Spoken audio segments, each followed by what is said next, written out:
Тасбақа сауытты батыр ертегісі. Ертеде бір ауылда Таймас атты бала өмір сүріпті.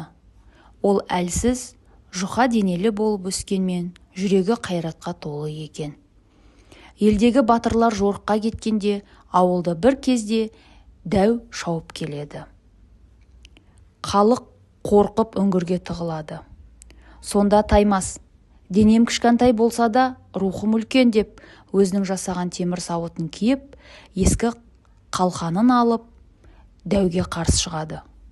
Таймас сауытын тасбақа қабығындай мықты етіп жасаған екен. Дәу қанша ұрса да сауытқа еш зақым келмейді. Батыр айналасын асырып, дәуді жерге құлатып, басын жерге тигізеді.